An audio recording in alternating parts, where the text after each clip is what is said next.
নমস্কার বন্ধুরা, তোমরা কেমন আছো? ভালো আছো? আশা করি অনেক ভালো আছো। সবিতা ব্লগসে সবাইকে স্বাগত। তার সঙ্গে বড়দের প্রণাম আর ছোটদের বুক ভরা ভালোবাসা। দেখো আজকের ঝিঙে, আলু আর মুগ ডাল নিয়ে চলে এসেছি। মুগ ডাল দিয়ে ঝিঙের ডালনা বানাবো, কিবা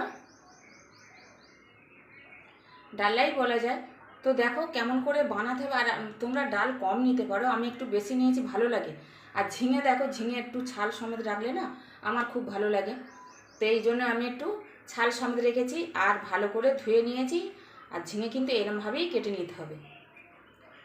তো তোমরা মুগ ডাল দিয়ে ঝিঙের ডালনাও বলতে পারো আর মাখা মাখাও বলতে পারো। তো আমি দেখো এই ডালটা এবার আমি জলে একটু ভিজে দিয়ে রেখে দেবো, তাহলে একটু নরম হতে থাকবে। নরম হয়ে থাকবে ততক্ষণ আমি রান্না শুরু করব। তো চলো আজকের, আর আলুটা এরমভাবে কেটে নিতে হবে, এই যে। তো চলো আজকের রান্না শুরু করি। ভালো লাগলে লাইক কমেন্ট শেয়ার করো, সাবস্ক্রাইব করো, পাশে থাকা বেল আইকনটিটা প্রেস করে দিও। আমি যা যা রান্না ছাড়বো সব তোমাদের কাছে চলে যাবে নোটিফিকেশান। আর আশা করি অনেক ভালো লাগবে। আর এটা রুটি, পরোটা, লুচির সঙ্গে খুব ভালো লাগবে খেতে। একবার অন্তত করে খেয়ে দেখো। আর ভালো লাগলে লাইক করো, শেয়ার করো। তো চলে আসলাম, একদম রান্নাতে চলে আসলাম। দেখো সর্ষের তেলেই রান্নাটা করতে হবে, তাহলেই কিন্তু খুব টেস্ট হবে আর স্বাদও হবে। তো আমি এবারে আলুটা ভেজে নেব। দেখো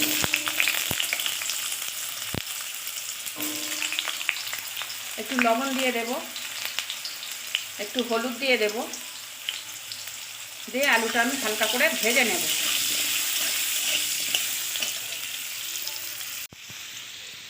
তো দেখো লাউ হয়েছিল, বুঝতে পারিনি, জানো তো, 4-5টা লাউ হয়েছিল, একটু পেকে গেছে। দেখো জল পেতে লাউ গাছে একদম ফুলে ফেঁপে উঠছে একবারে, এই দেখো। আর আলুটা দেখো এরমভাবে ভেজে নিতে হবে। এবার আমি ঝিঙেটা দিয়ে দেবো। ঝিঙেও আমি হালকা করে ভেজে নেব, আলু আর ঝিঙে ভেজে নেবো। নাহলে কিন্তু ঝিঙের একটা গন্ধ থাকে তো কাঁচা, সেটা হালকা করে ভেজে নিতে হবে ঝিঙেটা। তো দেখো ঝিঙে আর আলু হালকা করে ভেজে নিয়েছি, এই যে ভেজে নিয়েছি। এবার আমি আরও তেল দিয়েছি, কড়াতে তেল দিতে হবে। এবারে দিয়ে দেবো 5 ফোড়ন, 2টো শুকনো লঙ্কা, 3টে তেজপাতা। একটু ফোড়নটা করে নেব। এবারে দিয়ে দেবো এই পর্যায়ে আমি একটু পেঁয়াজ কুচোনো। তোমরা পেঁয়াজটা নাও দিতে পারো, তোমরা যদি নিরামিষ খাও নিরামিষও করতে পারো।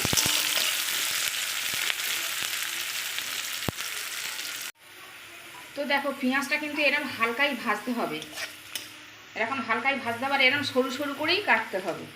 তো পেঁয়াজটা আমি একটু মাথার দিকে, কড়ার মাথার দিকে একটু ঠেলে তুলে দেব। এবার আমি দিয়ে দেব মুগ ডাল। দেখো আমি ভিজিয়ে রেখেছিলাম, আর কতটা ফুলেছে দেখো। এবারে আমি ভালো করে ধুয়ে রেখেছি, এবারে দিয়ে দিলাম।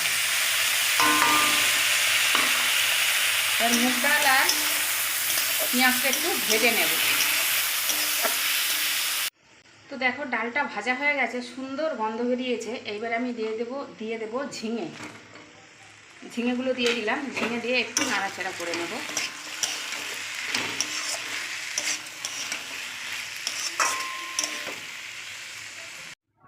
তো দেখো ঝিঙে আর মুগ ডাল দিয়ে একটু ভেজে নিয়েছি, কেননা ঝিঙেটা তো ভাজা ছিল, ওই জন্য বেশি ভাজতে হবে না, কষতে হবে না। এবারে আমি দিয়ে দেবো একটু টমেটো। তারপর দিয়ে দেবো, দেখো জিরে গুঁড়ো দিয়ে দিলাম 1 টেবিল চামচ, ধনে গুঁড়ো দিয়ে দিলাম 1/2 টেবিল চামচ, আর এখানে দিয়ে দেবো ঝাল গুঁড়ো লঙ্কা আর কালার লঙ্কা।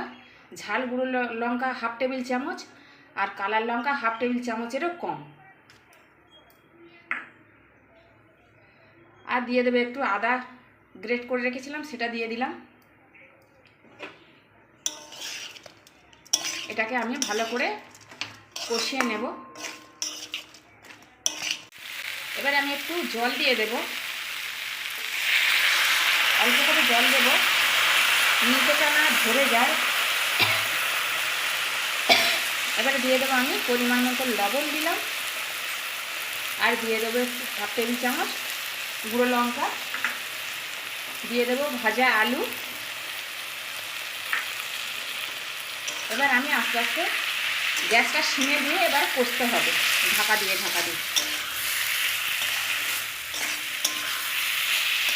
ঢাকা খুলবো, আবার কষবো, আবার ঢাকা দেবো, এরকম করে 5 মিনিট কষিয়ে নেব।